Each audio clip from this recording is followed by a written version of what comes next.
El 6 de enero celebramos la manifestación.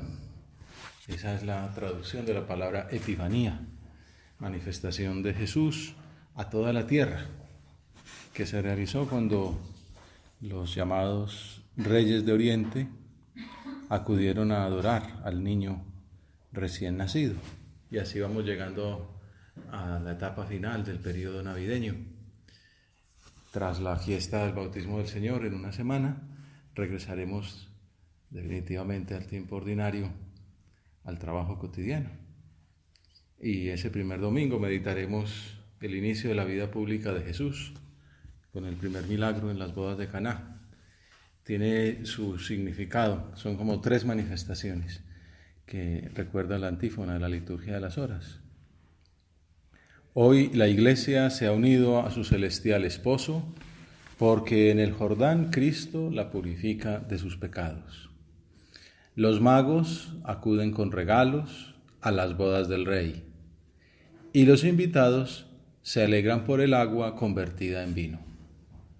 Llama la atención cómo juega con las bodas de Caná que se dan también ya en el Jordán con el bautismo, y los magos son testigos de esas bodas, las bodas de Cristo y de su iglesia. Manifestación quiere decir que el Señor se revela, se da a conocer. Esa palabra epifanía se usaba en ese entonces para hablar de los reyes que visitaban a sus pueblos, que se manifestaban, ¿no? Y llevaban de regalo pues monedas, ¿no? Dones que la gente agradecía y llamaban el Salvador. Esos dones le llamaban gracia, ¿no? Pasó el rey y qué gracias trajo, ¿no? Pues yo me quedé con estas 3 monedas de oro, ¿no? Como en las bodas del gran rey. A ese rey que venía le llamaban el Sóter, el Salvador.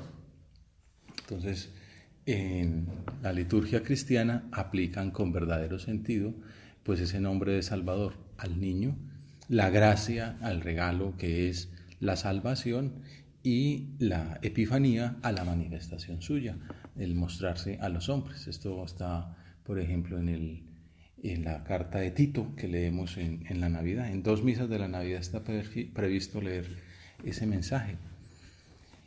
Pero antes debemos profundizar en el significado luminoso que nos ofrece esa estrella que guió en el pasado la esperanza de los reyes y que hoy debe orientar la nuestra en un año que comienza. Una estrella que supera al sol en luz y en hermosura, dice la liturgia de las horas, que tiene unos cantos bellísimos para esta fiesta de hoy. Una estrella que supera al sol en luz y en hermosura. Dice que miremos ese sol tan maravilloso que nos ilumina. Anuncia que con carne humana Dios ha venido a la tierra.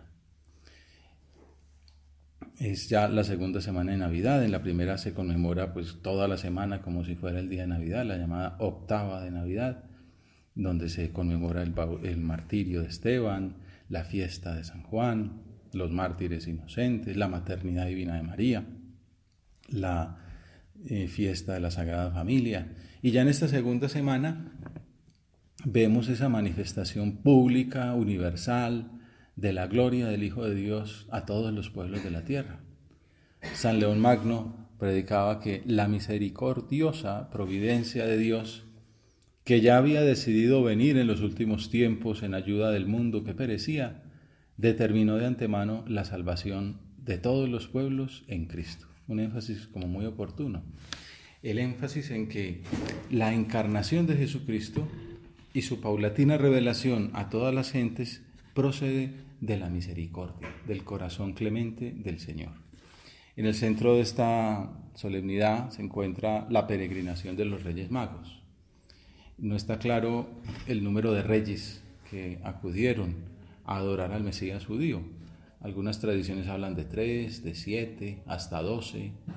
El primero que habla de 3 y que terminan pues llamándose Melchor, Gaspar y el negro Baltasar, como dice el villancico, es porque como los dones son 3, entonces pues suponían que eran 3 los donantes. Lo que sí he sabido es que al menos uno procedía de Persia.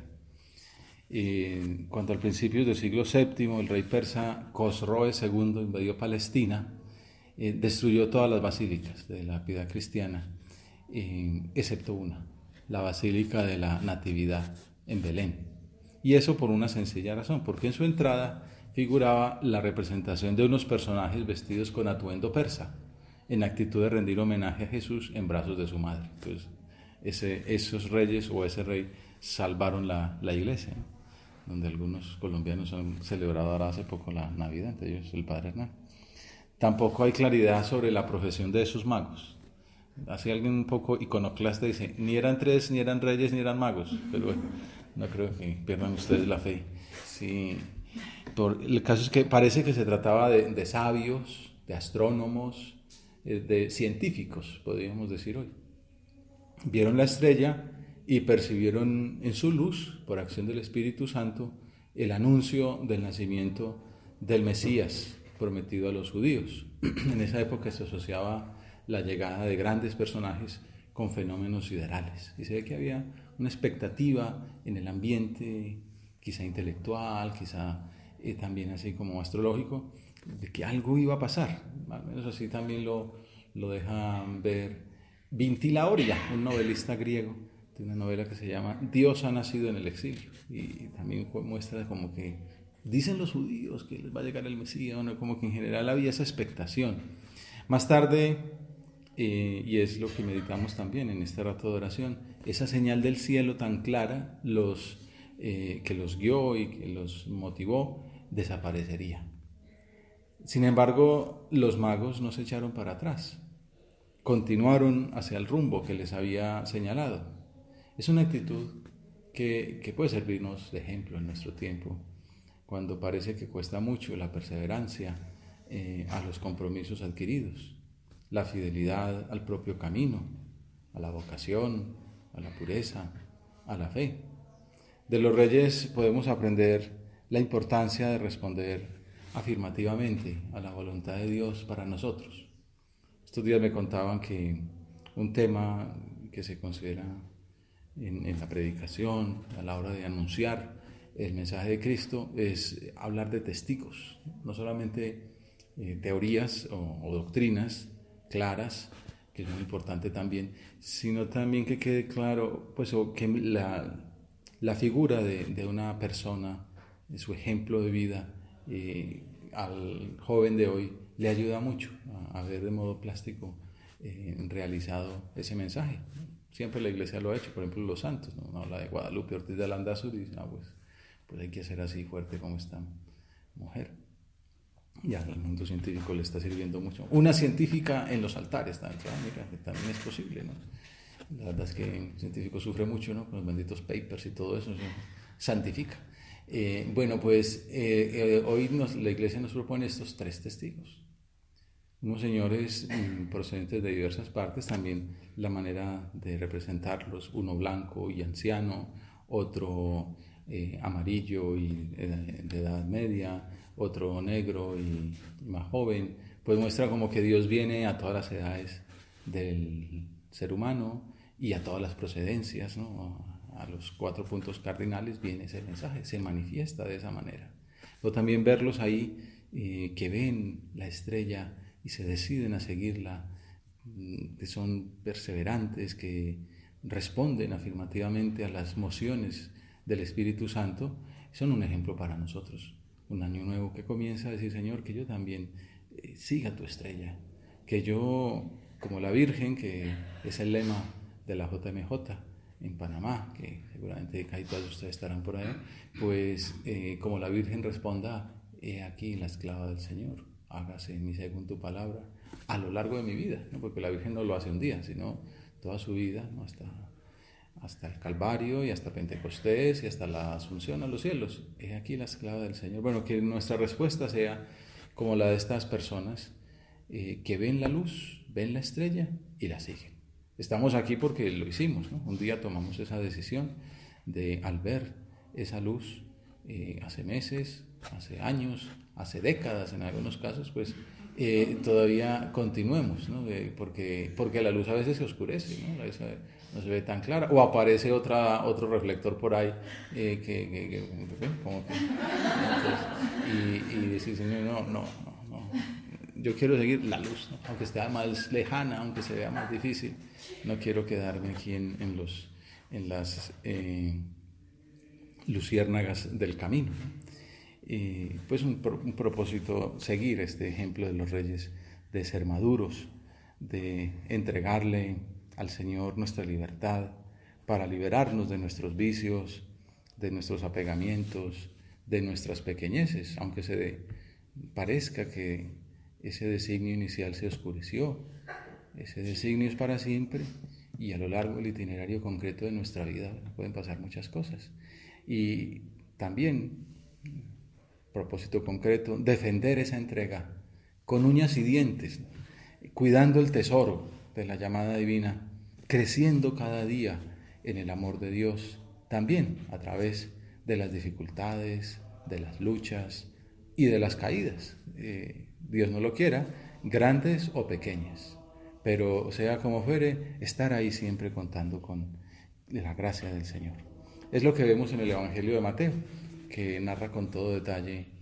Habiendo nacido Jesús en Belén de Judea, en tiempos del rey Herodes, unos magos de Oriente se presentaron en Jerusalén preguntando: ¿dónde está el rey de los judíos que ha nacido?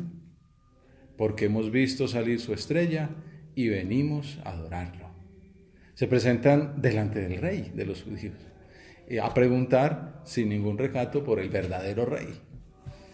Eran conscientes de que Dios mismo los había llamado a través de sus estudios de astronomía, sirviéndose, como se supone desde Kepler, de una conjunción de Júpiter y Saturno, y no tenían ninguna vergüenza de dar la cara por él.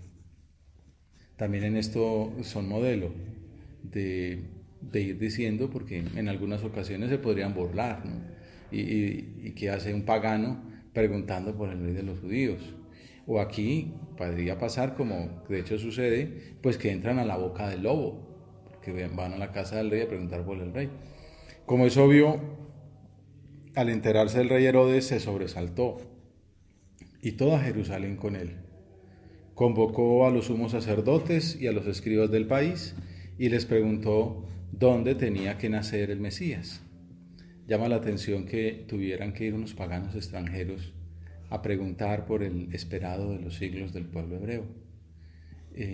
También muestra esa negligencia o esa falta de finura, de estudio, de oración de aquellas personas de ese tiempo. Solamente un par de viejitos estaban como atentos a la situación, ¿no? Pues Simeón y Ana, que sí sabían que, bueno, es que no nos morimos hasta que aparezca el Mesías. Bueno, Juan Bautista también, ¿no? Isabel, la Virgen, pero pues tanta gente, un pueblo tan religioso, con esa profundidad de sus creencias, dejaron pasar esa oportunidad. Bueno, lo más duro de todo es que las grandes autoridades, hay quien dice que incluso ya sabiéndolo, pues prefieren desprenderse de él, llevarlo a la cruz, antes que cambiar de vida y aceptarlo como rey. Al enterarse el rey Herodes se sobresaltó y toda Jerusalén con él. También estos como que muestran la liebre, ¿no? Generan el ambiente de, pues el caso es que ya está, ya nació el Mesías, a ver quién sabe dónde está. Y entonces ahí sí buscan a ver qué decían las Escrituras. Es lo que celebramos en esta solemnidad. Dios quiso manifestarse a todas las gentes, llevando a plenitud esa apertura universal que ya desde algunos siglos atrás empezaba a darse en la religión judía. La verdad es que llevan 5 siglos sin profetas, estaban como pues en esa espera. San León Magno una vez más dice que la plenitud de las naciones venga a incorporarse a la familia de los patriarcas y que los hijos de la promesa reciban la bendición de la raza de Abraham, a la cual renuncian los hijos según la carne. Que todos los pueblos, en la persona de los 3 magos, adoren al autor del universo, y que Dios sea conocido, ya no solo en Judea, sino también en el mundo entero, para que por doquier su nombre sea grande en Israel. Nos habla de manifestación a los pueblos, nos habla de afán de almas. Para eso vino el Señor, para traer la salvación a todos los hombres, siempre la religión judía es una religión que llaman de tipo étnico celestial, ¿no? Antes eran las telúricas, lo que estaba estudiando en estos días, y luego venían las étnicos celestiales como las judías, ¿no? Para nuestra raza, el pueblo hebreo, el pueblo elegido, los hijos de la ley.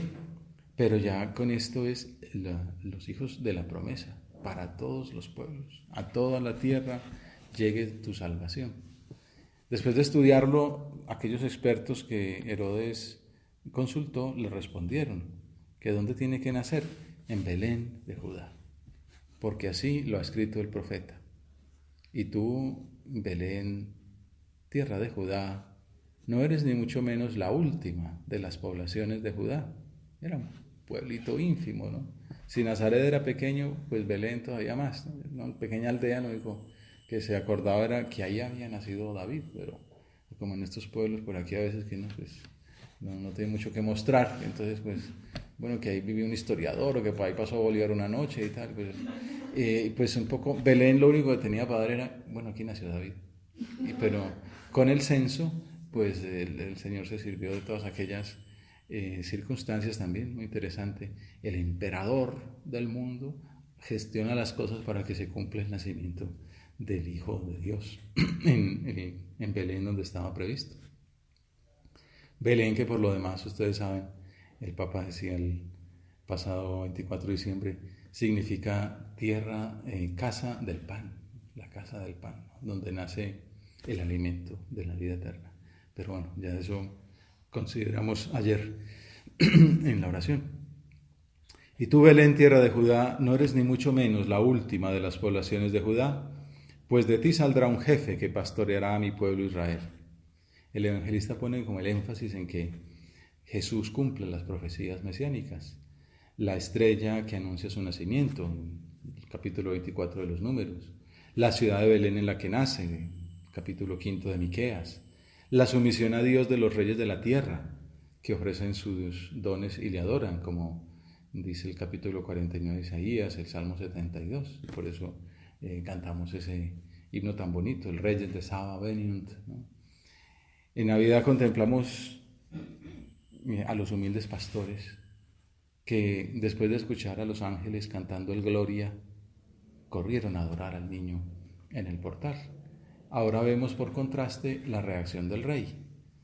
Entonces Herodes llamó en secreto a los magos para que le precisaran el tiempo en que había aparecido la estrella. Y los mandó a Belén, diciéndoles, vayan y averigüen con cuidado qué hay del niño, y cuando lo encuentren me avisan para ir yo también a adorarlo. Más adelante organizaría la matanza de los santos inocentes, en otro intento desesperado. Antes ya había ejecutado a varios hijos suyos, por asesinar a quien podría quitarle su poder humano. El malvado pretendió engañar a los magos, simulando ser piadoso, pero Dios no permitió esa maquinación. Por eso Mateo cierra la escena con un dato providencial.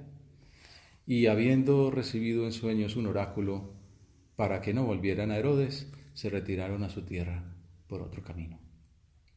Volvamos a la reunión de Herodes con los magos. Ellos, después de oír al rey, se pusieron en camino.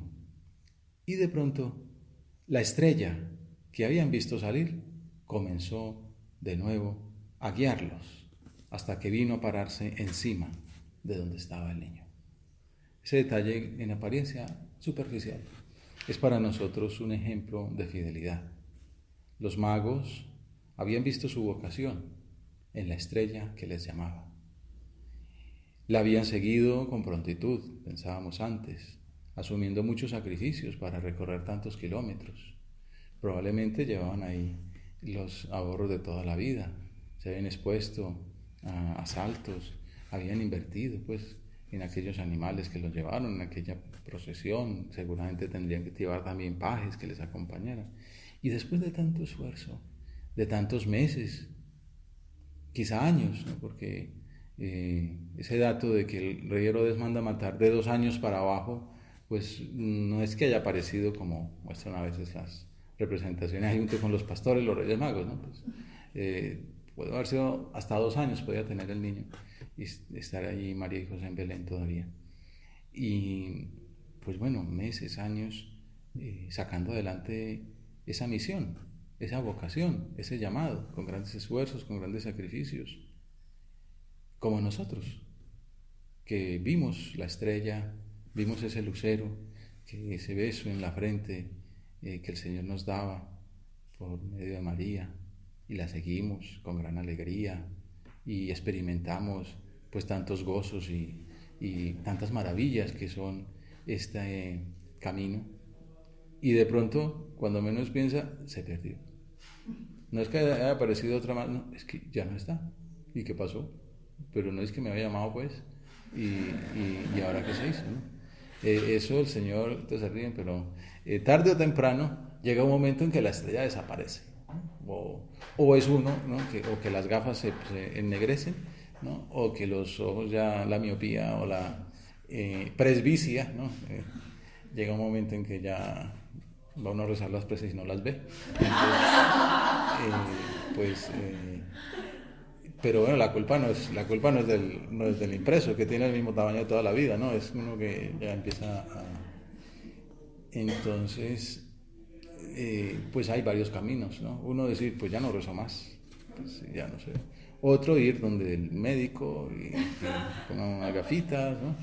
Y donde las autoridades, ¿no? Donde estos, hasta donde Herodes van a ver qué es lo que hay que hacer, ¿no? Pues van hacia Belén, ir a la dirección espiritual, decir las cosas con sencillez, no veo claro, y dejarse orientar, ¿no?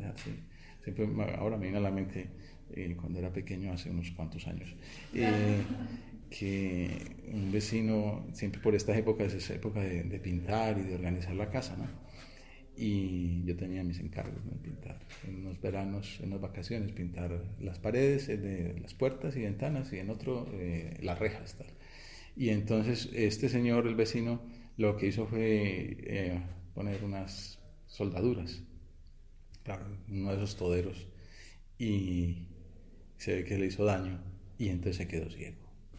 Y súper para un niño de 10 años ver al vecino ciego ahí, ¿no? Con los ojos tapados, y bueno, resultó ser una, no sé qué ahora sí, una conjuntivitis, lo que sea. No, 15 días después ya estaba viendo, ¿no? Pero, pero claro, que de la noche a la mañana no quede ciego, pues ¿qué hay que hacer? Pues dejarse llevar los lazarillos ahí, ¿no? La esposa, los hijos, y bueno, y dejarse guiar del médico, y luego uno vuelve a ver qué es lo que le pasa a estos. Volvieron a ver la estrella. Ellos, después de oír al rey, se pusieron en camino, y de pronto la estrella que habían visto salir comenzó a guiarlos hasta que vino a pararse encima de donde estaba el niño. Estos hombres fueron fieles, habían visto su vocación, la habían seguido, y después de la desaparición, pues la volvieron a ver. Cuando nosotros no la encontremos, cuando se nos desaparezca del camino, es la hora de la fidelidad, de madurar en la entrega, que no puede depender del mero sentimiento. No estoy hablando de una crisis de los 20, una crisis de los 30, cualquiera, ¿no? Cualquier momento es bueno para una crisis, ¿no? He oído de todo. Siempre se hablaba de la crisis de los 40, ¿no? A los 40 años como que uno dice, ay Dios mío, ¿yo qué he hecho? No he hecho nada. Entonces el médico termina de ganadero, y el ganadero termina de saber qué, de político, y bueno, y el que no estaba casado quiere casar, y el que estaba casado se quiere descasar, o casarse otras 3 veces. Bueno, es la crisis, ¿no? La crisis de los 40. Pues hay psicólogos que dicen que la crisis de los 40 ahora es a los 30, y otros que dicen que es a los 50. Total, en cualquier momento hay crisis, porque la luz desaparece, ¿no? Y entonces hay que ser fieles, ¿no? Y hay que perseverar. Y a los 80 también, ¿no? El demonio meridiano, pero también está el demonio vespertino, ¿no? Cuando yo no he hecho nada, a veces está el momento de pronto hacer alguna locura y hacer algo que haya valido la pena, entre comillas. No, de madurar la entrega, que no puede depender del mero sentimiento, ¿no? Como hace sol y estoy bien acompañado, pues soy feliz. Pero si estoy solo y está lloviendo, pues no. Hacer como los magos, ¿no? En lugar de volverse atrás, perseveraron en el camino que habían visto desde el comienzo, y el Señor los premió con la reaparición de la estrella, y además con la contemplación del niño Dios. El relato concluye con una anotación que resume sus emociones. Al ver la estrella se llenaron de inmensa alegría. Y pues está esa homilía de San José María, de la Epifanía en ¿Es Cristo que pasa? Dice, ¿por qué tanta alegría? Porque los que no dudaron nunca reciben del Señor la prueba de que la estrella no había desaparecido. Dejaron de contemplarla sensiblemente, pero la habían conservado siempre en el alma. Así es la vocación del cristiano. Si no se pierde la fe, si se mantiene la esperanza en Jesucristo, que estará con nosotros hasta la consumación de los siglos, la estrella reaparece. Y al comprobar una vez más la realidad de la vocación, nace una mayor alegría que aumenta en nosotros la fe, la esperanza y el amor. Entraron en la casa, vieron al niño con María, su madre, y cayendo de rodillas lo adoraron. Qué bonitas son esas representaciones, esos frescos medievales, tantos cuadros estupendos mostrando este momento, que no es simplemente que están entregando los cofres con sus regalos, sino que están viendo el esperado de los siglos, están contemplando el premio a la perseverancia en su vocación. Abriendo sus cofres le ofrecieron regalos, oro, incienso y mirra. La Epifanía es la manifestación del Rey Mesías a todos los pueblos. Pero, ¿qué nos dice esa fiesta hoy a nosotros? Pues quizá nos invita a preguntarnos, ¿no? Por el influjo que nuestra confesión de fe marca en el ambiente en que nos movemos, qué tan apostólicos somos, qué tantos deseos tenemos de llegar con nuestra fe a todos los rincones de la sociedad, y también qué tan fieles somos a la llamada divina. Pongamos los propósitos que hemos formulado en esta meditación de apostolado, de fidelidad, en manos de la Virgen. Los Reyes Magos, termina aquella homilía, tuvieron una estrella. Nosotros tenemos a María. Stella Maris, Stella Orientis, estrella del mar, estrella del oriente. Le decimos, Santa María, estrella del mar, estrella de la mañana, ayuda a tus hijos. Nuestros celos por las almas no debe conocer fronteras, que nadie está excluido del amor de Cristo.